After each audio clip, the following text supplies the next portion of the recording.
necessarily reflect those of the staff and management of KWAM. Welcome to the Variety Hour on The Voice, FM 107.9 and AM 990. Listen to you move your mouth. I bet you come from way down south. Now don't tell me, let me guess, you from the town that I love best. Talk Memphis, I wish you would. Talk Memphis, you sound so good. Talk Memphis, high on the bluff. I swear I can't get enough listening to you talk that stuff. Talk Memphis, oh yeah, talk Memphis. This is the Memphis Real Estate Hour on KWAM. And now, here's your host, Dean Harris.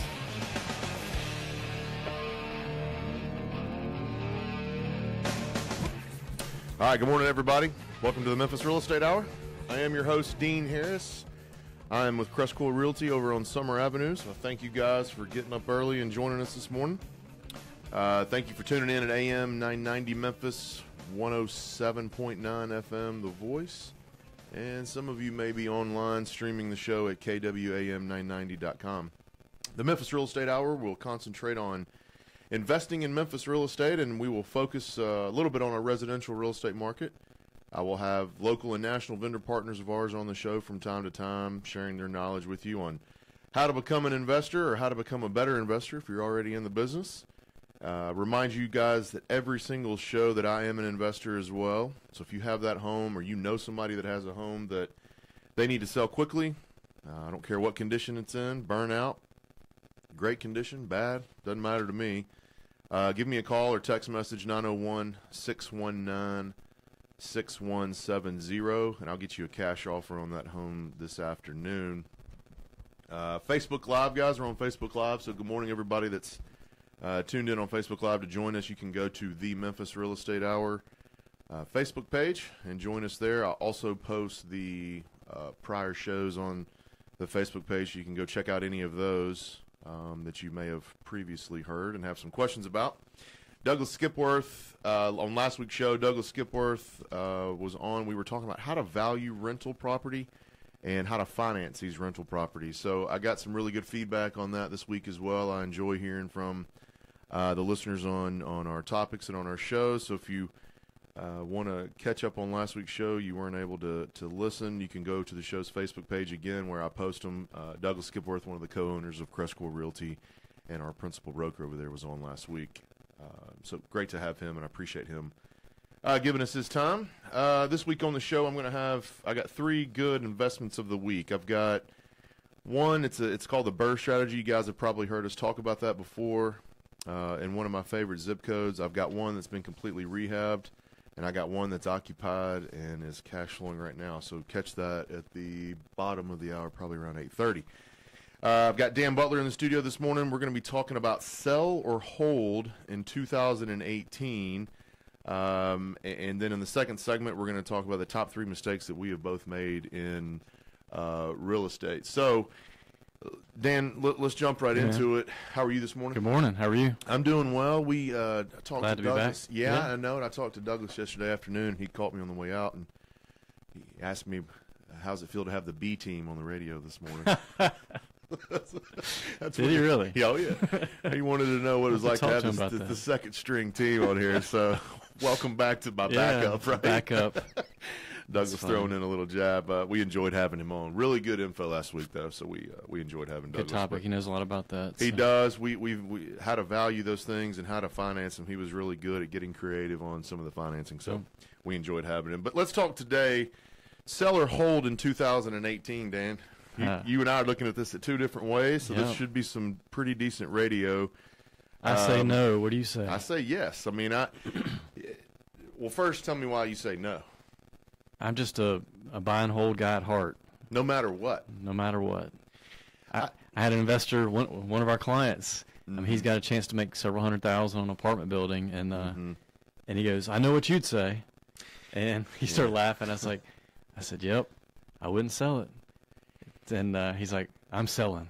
Yeah, and I say yes because I say yes with a little hesitation. I don't know that I would take my entire portfolio and rush out there and sell everything I had immediately. Yeah. So then to back it up, the only reason why I'm saying to sell is prices are as high as they've been. Yeah. In my memory. Well, this will be a fun topic because, I mean, so much of this is situational. Absolutely. Where do you live? Where are your assets now that you're thinking about selling? Yeah. Where would you invest after you sell? All that kind of stuff plays into this decision. It's not just cut and dry. That's the biggest question is, sell it, great, Yeah. but what do you do What are with you that gonna do? money afterwards? That's probably a whole show's topic in itself. But That's right. What do you do after? I say yes, sell it. The prices are as high as they've been. Yeah. Investors, as Wendy Greenlaw from Chandler Reports, she was on 2 weeks ago, and she explained, investors are still buying houses here Right. from out of state, nationally, Yeah. internationally. We're still getting a huge rush of people wanting to be in Memphis, and they're paying prices and they're comfortable with yields that are a little bit different than what you and I are comfortable with. Yeah. So Because it's all in the beauty is in the eye of the beholder, right? absolutely, Yeah. absolutely. So Because if you're a Memphis investor, it looks different than if you're a California investor, where the prices are just so sky high over there. Mm-hmm. They went through their downturn, but now they're back. now they are back. Yeah, Lack of land, lack of deals. right. They can't even build right now. I was at a conference 2 months ago, I guess, and they were talking about how because of code and just all the different requirements now that California's got that's a whole nother, that's a show in of itself of all the requirements that California requires, to do. But because of that, they can't buy a piece of land and build on it. The numbers just don't make sense yet. The logistics to do it is just outrageous. That's right. So people have cash. This is one of our topic or one of our outlines here was headlines was people have cash. I mean, I'm working 2 deals right now with guys that are 1031 exchanging money from California to here, and we've talked about 1031 exchange. You sell a property and you transfer that money for another similar property, no matter where it's at. So. They're going through that now. They're telling me, Dean, I've got $400,000 or $500,000. I've got to spend it. I wrote an offer yesterday from a guy in California on an 8-house package. Oh wow, $475,000. He had to make a decision in 45 days. 45 days. So we were on day. He told me yesterday. I think he said 26. He's getting So nervous. he's getting nervous. Yeah. He's going to have to come up, and you only have to identify in that 45 days. That's right. You don't don't have to close. No, right. you just got to identify. So. Well, the interesting thing about that is that decision alone, and we did that show, a month ago? About a month ago. We It's had on about those- 1031s and stuff, and I think that decision alone could cost him, $50,000, $80,000, depending on tax brackets and capital Absolutely. gains. If he just held on to that cash from selling his other assets, He's going to have to he give had it to to pay the government. give it to the government versus immediately putting that money to work, right? Yeah, and think about the 50 to 80 grand. That could be 2 houses. Absolutely. In That could be Memphis, $1,500 a month that he's just the flushing rest down of his his toilet life. to give to the government. Right. Yeah, so the 1031 exchange, I'm getting a ton of that. So people have cash. They're chasing yields here in Memphis. We've talked about this, and it's something that I don't mind repeating 100 times. People chase yields here in Memphis like crazy because they can't get it anywhere else. If you're in California, or we use California as an example because we get a ton of investors from there, but New Jersey, anywhere York, on the West Coast, Chicago. New York, Chicago, any of these other Starting to get places. Seattle now. Are you? Yeah, get a few Seattle. Yeah, so any of those places where home prices skyrocket, you're not able to get the same yield that you can here. So everybody's chasing that. Tell me why else, kind of in your opinion, I say sell because of those reasons I just gave. You're just a whole guy, period, right? Yeah, I'm just a long-term, Douglas and I both just long-term thinkers. So, but if we lived in California, would that conversation look different? So you're talking to somebody that lives in Memphis and owns in Memphis. Your appreciation's been slow. Appreciation is slow. What else am I going? What am I going to turn around and go buy? That kind of question comes up. So, I'd rather wait, and I'm paying down principal at an aggressive rate because we put on short-term notes, and so our principal pay down is really accelerating. So, we're in a 10-year horizon where things will be paid off. Yep. And then you just got You see monthly the cash light flow. now. I see the you see the light. Yeah, exactly. So, if I sold, I had a guy in New York at that real estate conference, that multifamily, that was just pushing me and Douglas that we need to sell everything. And Because he's thinking what I'm thinking is the market's so high. Well, and so for him, he's in Florida. Yeah. And he's like, I'm selling everything in Florida. He's got several hundred units. And so I was like, well, what are you going to do with that money? And he's like, I hadn't figured that out yet.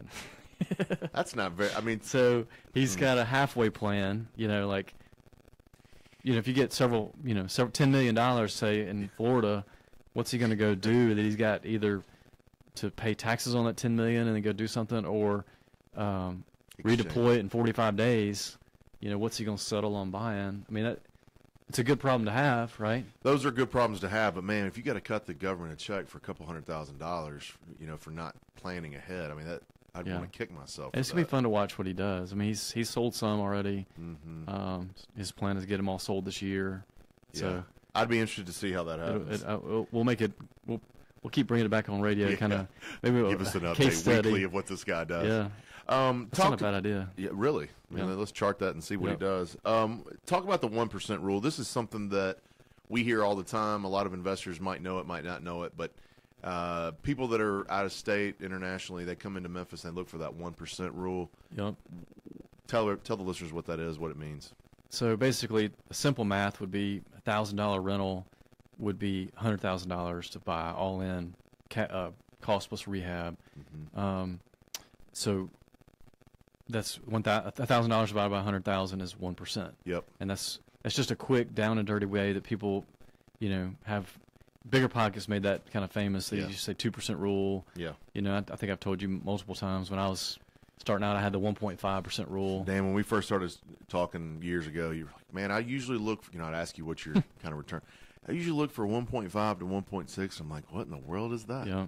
I knew that that would cash flow on a 15-year note, break even. So on the 1% rule, you know that you're going to make a return on a 30-year note of probably, 6-7%? Something like that. Well, so sorry.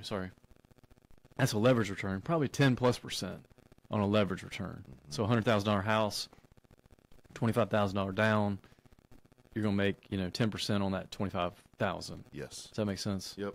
So cash on cash is going to be much less because you're not leveraging that money. Mm-hmm. But that's where the 1% rule. So that's why people are selling right now, because if you have an asset in Memphis that you bought at 1.5% rule, right, and you can turn around and sell it for the 1% because that looks so much, again, the beauty's in the eye of the beholder. One man's junk is another man's treasure kind of thing.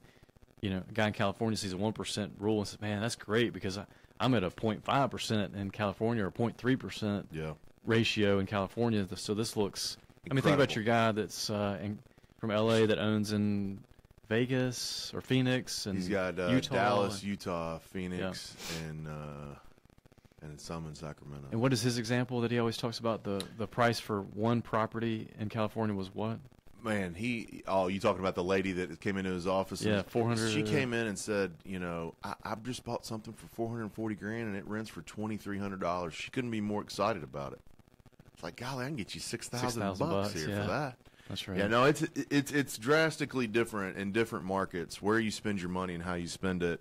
If you're a listener out there now and you've got a portfolio of homes you're thinking about selling, let's definitely talk. I mean, I've got guys, running into this next section here or next segment is who and where are these guys coming from. I do have buyers coming from all over the place, wanting rental properties, wanting different options. So give us a call or send us an email in. We'll be happy to give you kind of an evaluation on it. But where are these buyers coming from? We've mentioned California 100 times. Where else do you usually see them coming in at? I talked to a guy from New York, New Jersey area last week.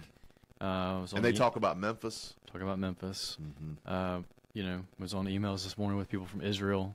Yesterday, people from Australia.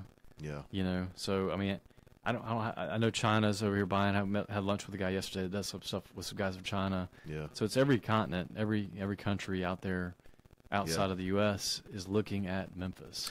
I just sold a listing for a guy in Australia this past week. Did you? Yeah. That's a complicated process, man, to get his LLC in Australia and here and getting all that paperwork. You got the super fund money. Yeah, that's that right. whole retirement thing over in Australia. It's a little bit cumbersome, but why are we've mentioned a little bit of this, but why are they coming here? Coming to Memphis? Yeah, why are they coming to Memphis? It's the yields, the returns. Yeah, we keep getting a lot of other good than press.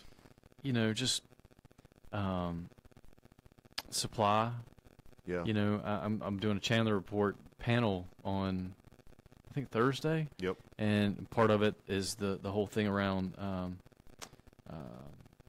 all the market analysis of who's buying in Memphis. Yeah. And it was interesting because one of the statistics was 40% of the houses that are sold the last quarter went to investors. That's a lot. And I was like, but that really matches what we know already, is that 40% of the houses are rental properties. Are rental property, Yeah. right? I mean, it doesn't that number doesn't because the comment was it could be a bubble, and I'm like, I don't think Memphis I don't know. think we don't have a shortage of renters. Right. We have renters coming out of our ears. Yeah, and when they're ready to buy, we'll be ready to sell it to them. You know, like that's whenever people can get their credit right, and when they, the banks have to loosen up a little bit on their criteria. Right. We'll just turn around and, everybody that owns rental would turn around and sell it to the people that want to buy it.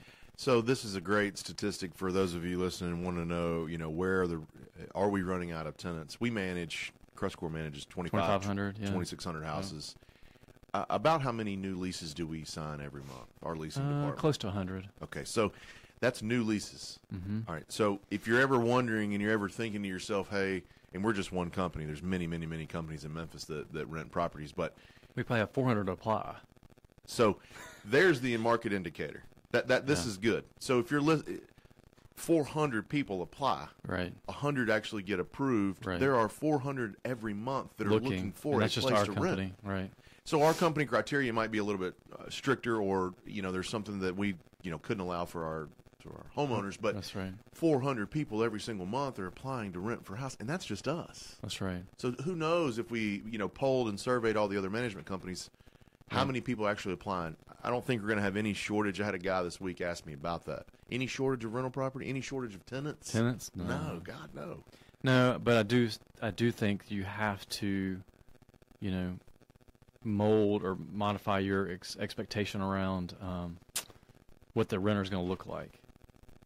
You and mean when I look like not physically, yeah, but like how they're going to pay, when they're going to pay, are there going to be some ups and downs? Are there going to be maintenance call? You know what I mean? Like versus somebody that's owned that $400,000 rental in California, basically, for lack of better words, they were just collecting a check. Yes. And it just showed up every month on the 1st, and they didn't hear from the tenant. Yeah. And so that's a difference. Sure. And that's what we've had to educate, one of your clients that there is some up and downs, and it's not just peaches and cream. All the time.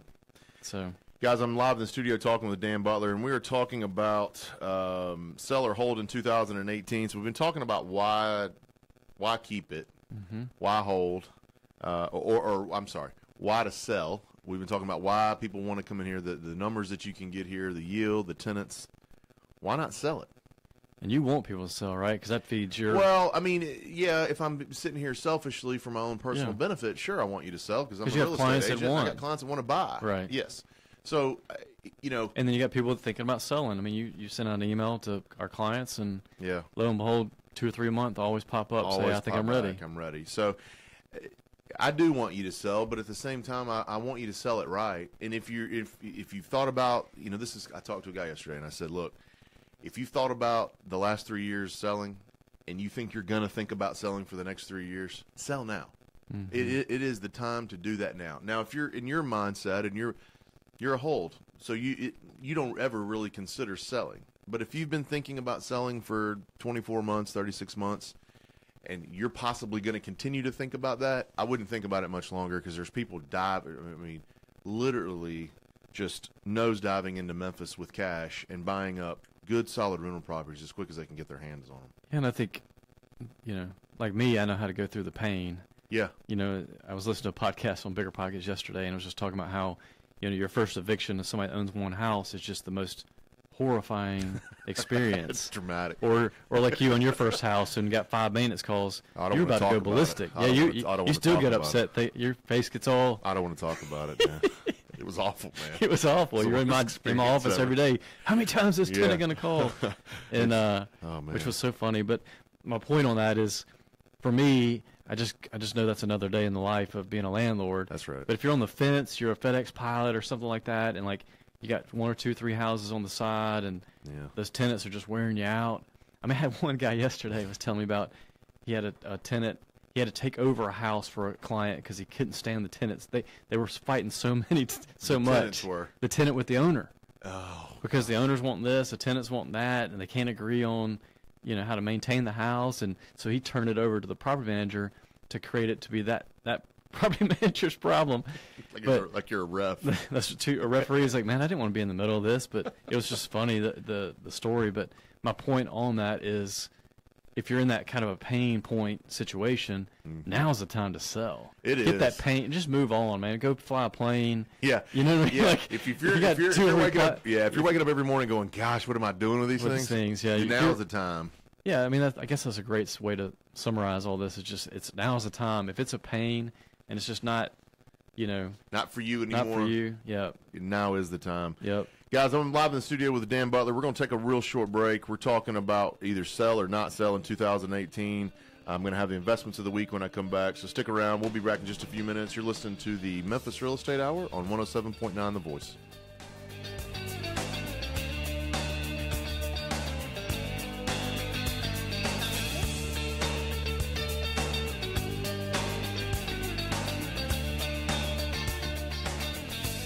Listening to the Memphis Real Estate Hour on KWAM. We'll be right back after this. Now here's Mid-South weather from News Channel 3's Severe Weather Center. Brought to you by the Crescent Club, hosting the people and ideas that moved Memphis forward for nearly 30 years. Poplar and I-240. Call for a free tour at 901-684-1010. Cloudy, windy, and warm once again for the Mid-South. Gusting southerly winds will push high temperatures to near 80. Scattered showers overnight. Temperatures fall to near 60. And north winds are back for Wednesday with pockets of heavy rainfall and localized flash flooding. Flash flood watches in effect for tomorrow. Your tax refund check is the start of getting a new ride. At CK Auto 5170 South 3rd, they'll help you finance your next car, truck, or van. I'm News Channel 3's Todd Demers. On The Voice, FM 107.9 and AM 990. Griffin, Clift, Everton, and Mashmeyer, PLLC, is a full-service law firm with over 50 years of experience in the Memphis area. Real estate closings have continued to be the forefront of their law practice, which include residential, commercial, and development real estate transactions, drafting and negotiation of real estate contracts and leases, business information, preparation of wills, probate, and estate planning. Their firm represents a number of builders, developers, investors, and local lending institutions, and is approved to close transactions for most local banks and mortgage companies. In addition, they offer title search, title examination services, and title insurance through several well-established title insurance companies in the Memphis area, as well as Tennessee and Mississippi. They strive to offer services in a prompt and timely fashion while advising and representing clients in a zealous and professional manner. Should their offered services be of need, please contact William N. Griffin Jr. or any of their attorneys at 901-752-1133. They can also be found online at www.gcemlaw.com or on Facebook. Is it a good time to buy or refi? Is it a buyer's market or seller's market? Are interest rates going sky high soon? Hi, I'm Ludi Calloway, the mortgage lady at iBank Mortgage. I tell my customers to ask questions, get answers. So join me every Monday morning at 8 and I will tell you what's going on in today's still changing mortgage world. Remember, most people think about mortgages a few times in their lives. I think about them every single day. Tune in Mondays at 8. Investors or buyers, if you're looking for the best customer service and most competitive rates on a home loan, come to Brighton Bank. They offer a quick approval process, fast closing, and they even finance 85% of the purchase in most cases. At Brighton Bank, they work with every kind of loan: BAFHA, USDA programs, traditional conventional, financing programs, long-term fixed financial, and bridge loans made easy. When it comes to home loans, they mean business. Call them today, 901-758-1740. CBS Money Watch, presented by ZipRecruiter. Sales of new homes fell in January for the second straight month. The Commerce Department says last month's home purchases fell almost 8% since December and hit their lowest point since August. Economists had expected a rebound after rough winter weather sent new home sales tumbling. On Wall Street, the Dow closed up 399 points. The Nasdaq was up 84. Forget carrying around a keychain. BMW wants to turn your smartphone into your car key. The car manufacturer just unveiled the BMW Digital Key. The feature is scheduled to be available in July, but for now, it will only work with Samsung smartphones. That's your Money Watch report.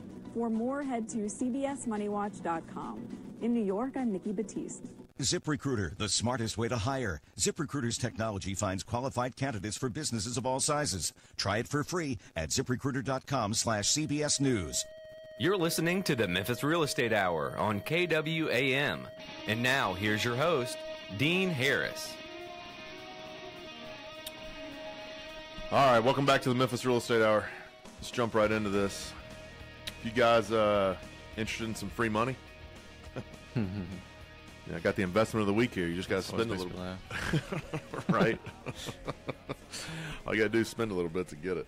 Investments of the week, guys. Get your pens, papers. If you've had any questions about some of the prior investments of the week, you can go to our brokerage website, www.CrestCoreRealty.com. We post every one of these houses up there, so you can check these out there, www.CrestCoreRealty.com. You can check that out. Here's the first one. I've got a fully rehab property that is ready for a tenant. We're working on that now. We're just about completed the rehab, so this one will be ready to go. 3000 block of Piney Woods Avenue in Memphis. Zip code is 38118. As you guys know, I've mentioned 100 times. It's my favorite one. 3-bedroom, 1-bath. The market rent is $750 to $775, and the seller is asking $54,900. This one fully rehabbed again, guys, complete. Gutted the inside of it, new everything, floors, countertops, paint, the whole bit. Really great property, really good opportunity. 3000 block, Piney Woods Avenue, 3 bedrooms, 1 bath, 38118 zip code, and the seller is asking $54,900. You guys have heard us talk about the BRRRR strategy here on the show before, and I've got a perfect property that is ready for that. 3000 block of Shemwell. That's also in the 38118 zip code. Again, 3 bedrooms and 1 bath. Seller's asking $39,900. This one does need rehab, but this is one of those where you can come in, do your rehab, refinance it, get your money back out of it, and start over again. So the 3000 block of Shemwell, 38118. 3 bedrooms, 1 bath, $39,900. It's a great BRRRR strategy property. I think that's going to be a good opportunity. And then if you're looking for one that's occupied, cash flowing, ready to go, you're ready to pay a little premium for it, you don't want to fool with the rehab, don't want to fool with getting a tenant, 4000 block of Alamo in 38118. Man, we're in 38118 today, all over the place. 4000 block of Alamo, ALMO Avenue, 38118 is the zip code. This one also has 3 bedrooms, 1 bath, but it's got a half bath as well. Occupied at $825 a month. Seller's asking $59,900. 4000 block Alamo, 3 bedroom, 1 bath, occupied at $825. Seller's asking $59,900. If you guys have any questions on the investments of the week, shoot me an email, dean@crestcore.com, or you can go to our website, www.crestcorerealty.com. All of them are listed on there. Be happy to help you with those. So some pretty good opportunities. Talking with Dan Butler with CrestCore Realty this morning about why sell or sell or hold in 2018. We talked about at the very beginning why to sell. Why to sell? Yeah. It's I say sell it. Of course, I'm a real estate agent at heart, so the transactions are good for me. But my opinion of that is, right now, based on the market, everything is skyrocket prices. Do you think it's going to continue? It will some, but we're about to on rental. Like, I think retail will continue going up because there's not many lots. I think there's like half the lots there were in 2007 is the number I saw the other day. Our inventory's so low. So there's not much new construction. Yeah. So what do you think about rentals? Do you think in the 3118, for example, or 38127 or Man, I think we're getting there. Do you think that? I think we have to, right? Yeah, I do. Because there is a supply, or excuse me, a demand. Yes. But at some point, that demand, most people we're talking to now, I'll just wait. Like we had a client, I think yesterday was touch base, said he's still waiting on you for a house, and it's like he's just going to wait. He's going to wait it out. He's going to wait it out till he finds the deal that matches. And you should. That's right. I mean, chase. We always talk about buy right? So say that 100 people times. are not going to buy wrong if we can try to help them. Now, what's concerning is if other companies get into that game of, putting people in place, houses in places they shouldn't be. That's the only scary thing. That could create the bubble. You know what I mean? There's a lot of people in town that do that puts you in something that you're paying way too much for, and we preach against it. And do I think that'll catch up? I do think the prices will catch up with the rent. I mean, because the rental numbers, what people are paying in rent are not going up nearly as much as the home prices are. Correct. So eventually, the glitz and glamour of being in Memphis is going to fade a little if the prices continue to go up. I don't think it's a run out of here type of thing, but instead of you getting a 1.2 and a 1.3 and a 1.4 and so on, you're going to be settled at that 1.0, and that's what everybody's going to end up buying. Yeah. And then it's going to, do you get a 0.9? Are you willing to take a 0.8? I mean, I hope so, for my sake. And I think one thing that we got to watch is just, to me, and this would be some data. I wonder if Wendy could help us with this, but there's a tipping point, and maybe we could ask her if she can find rent rates. I don't know if she can find that data, but there's got to be there's a tip point where people aren't going to pay so much rent. To your point about you can only drive rents up so much. When you start getting above $1,200, very few people want to pay above $1,200. I mean, you can get a nice mortgage. I mean, if you can pay $1,200, get your credit fixed. Yep. And go buy you a house. You know what I mean? Like, well, those tenants are. I'm even referring to like our $700 tenants. You can't. I mean, for the price of the homes, investors are going to quit buying them. If $16,000, $70,000 for $700 rental, I mean, eventually, if the price of the homes keep going up, the investors will stop buying them.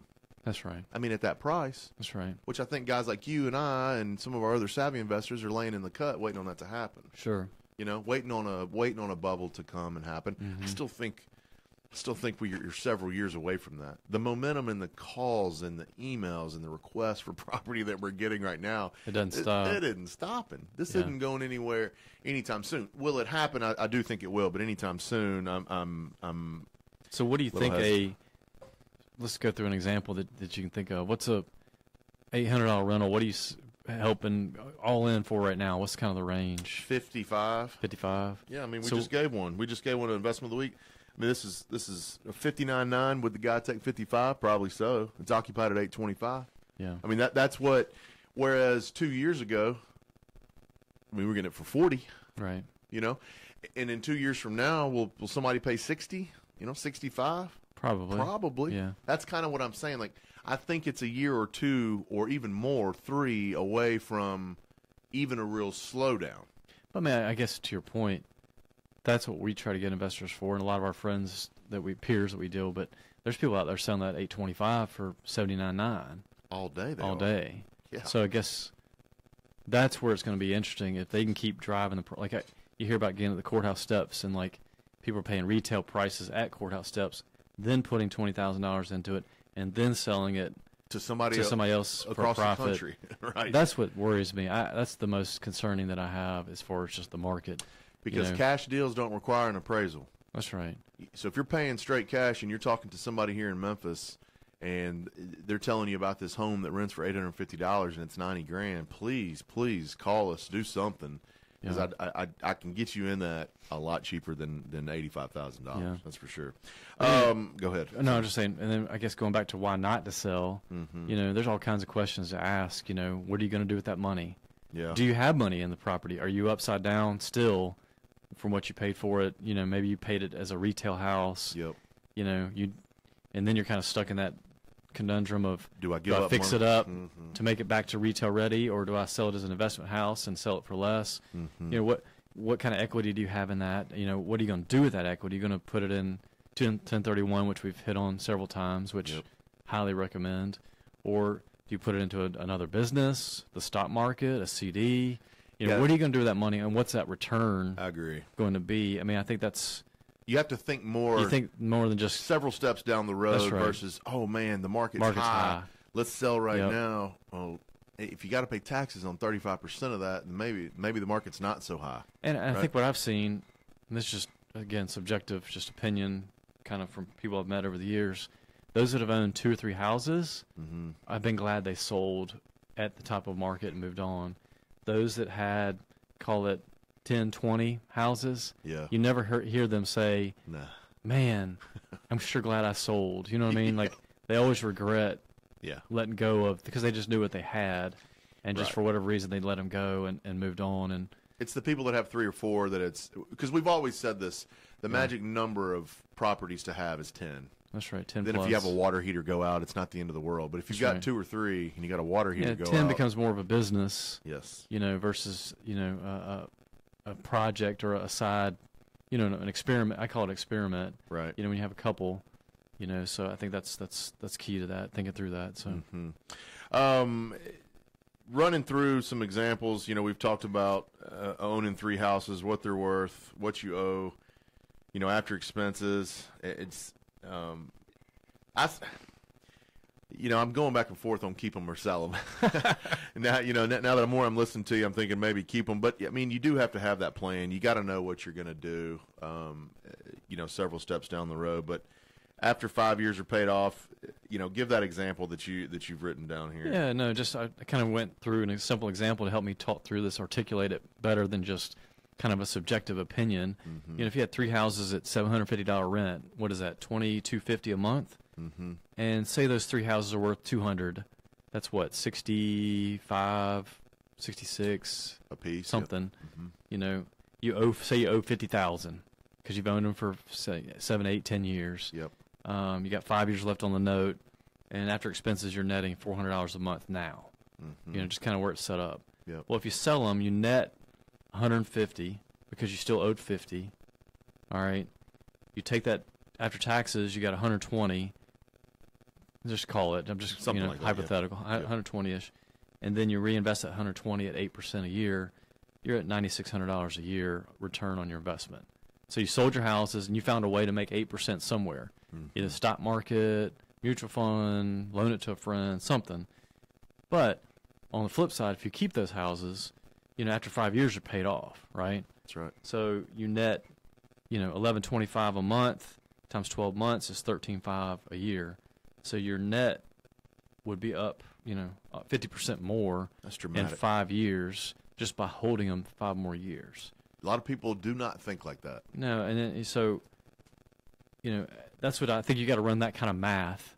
I just think you got to turn it into a math problem is what I think. Make sure you're making the right decision. To make sure you're making the right decision. So, and again, a lot of this is so emotional. You know, if your emotions can't handle some of this stuff, you know, fires and can't. Yeah, we were talking about that. Bigger Pockets was talking about that yesterday with just from eviction. Then they talked about fire. Oh well, we had another fire. You know, as long as somebody didn't die, you know, you're like, okay, well, let's go figure out how to clean that thing up and get the people moved. And you know, that first fire, though, I remember. You know, I've told that story a million times on this radio show about how devastating that was for me back in 2001. So yeah. Anyway, I saw my mother investment properties. The first one she bought burned down. Yeah, I remember that. Yeah, 20-something thousand. 60 days after she had it burn all the way to the ground. And she still bought more. You're a good sales guy. Yeah, absolutely. Work my mom over. That's right. Guys, we're live in the studio with Dan Butler. We're going to take another quick break here and come back, and we're going to talk about the top three mistakes that Dan and I have made in real estate investing. So you're not alone out there with mistakes. Stay tuned for that. We'll be back in a few minutes. You're listening to the Memphis Real Estate Hour on AM 990 Memphis. You're listening to the Memphis Real Estate Hour on KWAM. We'll be right back after this. Now, here's Mid-South weather from News Channel 3's Severe Weather Center. Brought to you by the Crescent Club, hosting the people and ideas that moved Memphis forward for nearly 30 years. Poplar and I-240. Call for a free tour at 901-684-1010. Cloudy, windy, and warm once again for the Mid-South. Gusting southerly winds will push high temperatures to near 80. Scattered showers overnight. Temperatures fall to near 60. And north winds are back for Wednesday with pockets of heavy rainfall and localized flash flooding. Flash flood watches in effect for tomorrow. Your tax refund check is the start of getting a new ride. At CK Auto 5170 South 3rd, they'll help you finance your next car, truck, or van. I'm News Channel 3's Todd Demers. On The Voice, FM 107.9 and AM 990. Investors or buyers, if you're looking for the best customer service and most competitive rates on a home loan, come to Brighton Bank. They offer a quick approval process, fast closing, and they even finance 85% of the purchase in most cases. At Brighton Bank, they work with every kind of loan: BAFHA, USDA programs, traditional conventional, financing programs, long-term fixed financial, and bridge loans made easy. When it comes to home loans, they mean business. Call them today, 901-758-1740. Griffin, Clift, Everton, and Mashmeyer, PLLC, is a full-service law firm with over 50 years of experience in the Memphis area. Real estate closings have continued to be the forefront of their law practice, which include residential, commercial, and development real estate transactions, drafting and negotiation of real estate contracts and leases, business information, preparation of wills, probate, and estate planning. Their firm represents a number of builders, developers, investors, and local lending institutions, and is approved to close transactions for most local banks and mortgage companies. In addition, they offer title search, title examination services, and title insurance through several well-established title insurance companies in the Memphis area, as well as Tennessee and Mississippi. They strive to offer services in a prompt and timely fashion while advising and representing clients in a zealous and professional manner. Should their offered services be of need, please contact William N. Griffin Jr. or any of their attorneys at 901-752-1133. They can also be found online at www.gcemlaw.com or on Facebook. Is it a good time to buy or refi? Is it a buyer's market or a seller's market?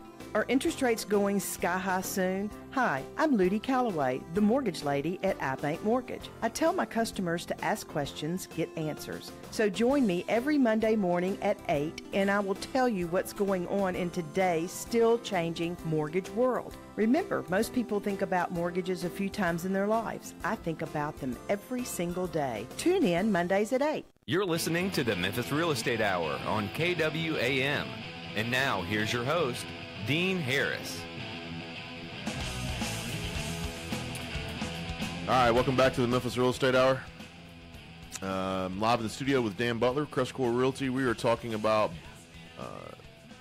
seller hold in 2018. So we've pretty much covered that. You know, Dan's of the opinion you hold, I'm the opinion you sell. It just depends on which angle you're coming from. So Democratic, Republican. Yeah.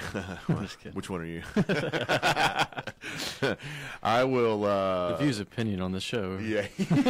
That's when the show plays that disclaimer. That's right. So go back to. I'm going to post the show on the Facebook page after the Memphis Real Estate Hour on Facebook. So if you missed any of the first segment, seller hold in 2018, you can go back and check that out. But let's talk real quick in our last few minutes here. Top 3 mistakes that we've made in real estate. I'll give you mine first. We kind of touched on it in the last segment, but I bought a home in Raleigh 3 years ago, maybe, and 4 years ago. Sold that joker too. Man, I couldn't wait. But I made the mistake, and this is ever since then I have preached this to my investors. But I was, more on a budget. I had numbers that I didn't want to exceed, so I got the rehab back. I think it was a $35,000 house. I got the rehab back. It was, I think, $8,900. I can almost remember to the penny. $8,900. I was like, man, I remember discussing it with our rehab manager, and I said, man, I really didn't want to go over $6,500. Yeah. So I had almost $2,500 that I wanted to shave off of there. Yeah. And so I sat down. Paid that back, didn't you? Oh man, twice, 2 or maybe 3 times, man. I mean, so I went through the rehab bid, and I crossed out some things that were not completely necessary. Got the rehab done and got a tenant in there, and I swear 2 weeks after they got in there, I'm getting a maintenance call. My washer on the faucet in the bathroom, it's leaking. They can hear it. It's driving them nuts. Then it's driving you nuts. It's driving me nuts. So we send a guy out there, and of course, as with any management company, it's $125 to show up. Go fix it. Go find it. Go get the faucet. Yep. Turn it. Come back out. Yep. And that maintenance call turned into another maintenance call, and then that one turned into another one. And a long story short, I ended up having to sell the house because, I mean, I really think the root of it. Yeah, the root of it was. You're laughing. You love this story. Yeah, I know. You just love to see me suffer. That's what I think it is. It's like, was it Miyagi-san? You know, just let the pupil learn. You know, just. Oh, I certainly did. So I encourage you, if you're out there and you're getting a rehab bid on a property and it's a little bit over what your budget is, be very, very cautious and careful on slicing up a rehab bid to fit it into your numbers, because I promise, the tenant's going to come back around and make you pay for that 3 times the amount what you did. And I swear, I think I saved $2,400 initially. I guarantee you I 3 times that over in the next 18 months that I own that property. You definitely paid that much. Oh, God. Yeah, so easy. So let me ask you. You just bought, for the listeners, you bought a rental property 4 or 5 months ago. Yeah. I know the furnace had an issue. But that's it. I mean, I'm saying, have you had any other work? No, That is crazy. That's an awesome example. Well, because you and I went through that, and we added, what, $1,200? We added on top of what even David put. Our rehab manager said, man, let's go ahead and replace every faucet. Yeah. Every P-trap. Let's we snaked every drain in the house. Remember that? Yeah. We actually snaked them before they moved in. I'm telling you. This is an awesome example. Like, I would not do mistake. it again. So the tenant has been in since November. Yeah. I had one maintenance call because the heat went out. So that, no one can do anything about that. Yeah. So we fixed the heat. Hadn't had anything else. Paying rent on time. And the heat was marginal. I mean, that was a gut. You can't tell. No, we knew when we. We could spend another $2,000 and replace that heater. But let's see if it works. Let's see if it works. And it did for a little bit, but then it didn't. So that's right. That perfect example of. That's so cool. I love that. Yeah, do not skimp and shave and try to go light on your rehab. You will most definitely pay for it over the next 2 years in maintenance calls, whether it's from one tenant or 2. But then this example, this last few months has been great, and I'm closing on another one this month over in that same area. We're going to do the same process. So I have learned my lesson on skimping on rehab. And not doing what I know is right up front to save a couple $1,000. So that's kind of my biggest one. I've made several others, but that's my biggest mistake. What's yours? My biggest one that I made that I learned the most from is not having the right insurance. You know, I'm going way back. You know, I didn't ask enough questions.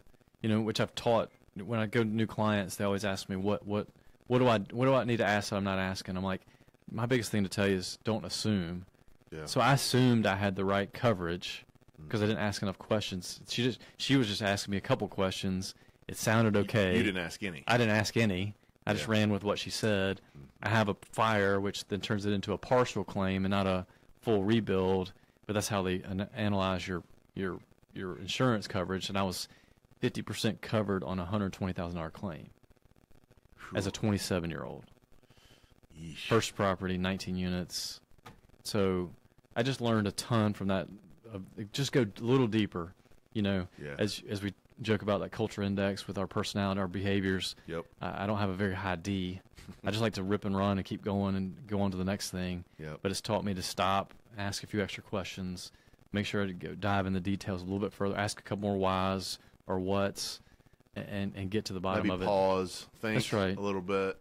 Yeah, just what do you get into, you know? So that applies to everything. It applies to Californians or people from Seattle coming in and start working with a company. Sure. Don't just take, you know, that they got some nice website or some nice marketing material they sent you. Yeah. Really dig in and, you know, do their core values match who you want to be, and do they offer, you know, the warranties and the different things that you want and what's important to you. So don't just assume. Sure. So that's I assumed I had great coverage. So what happened was you had a $120,000 claim, but you only had 50% coverage. So they gave you $60,000. They were going to give me 60. They ended up giving me 86 out of 120. I had to immediately refinance that thing, you know, within the year. So I hadn't even owned it a year. Refinanced it and got my money, you know, to pay for but it threw me back a year. So there's what listeners need to hear. It threw you back an entire year. Yeah, so instead of 15 years later, I should have been done, you know, 15 years from 2001. It took me 16 years. Now, that doesn't sound like a lot, but when you're those last 12 months, that's huge. Huge. The money that you could save from paying that property off, or that you would have earned if that property was paid off a year earlier, is dramatic.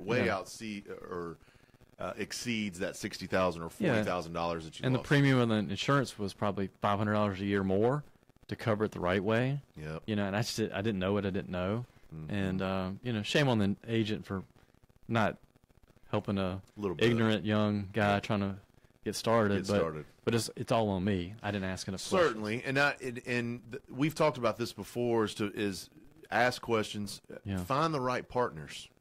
You know, for whatever level your business is. We've talked about this several times, and like developing our teams. You know, we've had shows on that before. Right. Analyze your own business and figure out. You know, I'm small. I've got 2 or 3 rental properties. You might not need Jimmy Luke to come in and do your accounting. You know what I mean? But if you get up to 10, 12, 15, you might need that step up, that special talented accountant that's going to cost a little bit more to help you save. The insurance thing, that's a perfect example. Yeah. Well, that's the only mistake I've ever made. I'm just kidding. You know, and mine's more, and my second one that I would share with everybody is just probably trying to take too much on myself, you know, for too long. I didn't leverage other people. Yeah. And that's a huge mistake I see throughout our industry, throughout real estate, throughout just business. Mm-hmm. You know, you get so in the weeds and so in your business that you're not working on it. So, and people are like, well, that'll cost me $1,000 a month. Yeah. Well, think about what you could do if you outsource that thing that costs you $1,000 a month. You probably could make that $1,000 and turn into $3,000 a month that you then net to yourself, and now you don't even have that task anymore. So that's where I feel like one of the big lessons I learned over the years is just not leveraging other people and automation and systems. I've had to get used to that. I've had to in the last 12 months here, as we've grown and as we're starting to get busier, to trust the process and trust my surroundings.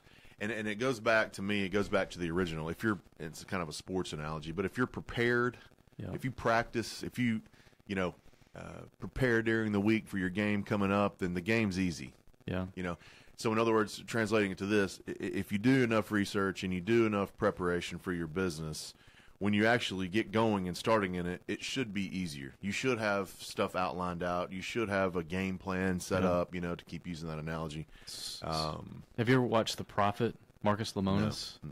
So for you and our listeners, I would highly recommend that show as far as just he really takes in, his 3 Ps. My kids know these 3 Ps. I always quiz them on it. Yeah. People, process, and your product. And so he's focused on the first 2. He focused on the people and the process and leveraging others, because he's not going to sit there and run that business that he buys on the show. It's on NBC. So is check this the it guy out. that owns the Houston Rockets? No, he owns. He's CEO of Camping World, the mobile You've seen motorhome and all that stuff. But he's probably bought 100 businesses through the show. Anyways, it's fascinating. Yeah. Guys, thank you so much for listening this morning. We're going to post a show here shortly on the Memphis Real Estate Hour Facebook page. Dan, thanks so much for coming on this morning. We'll be back next Tuesday at 8 a.m. You caught the Memphis Real Estate Hour on 107.9 The Voice.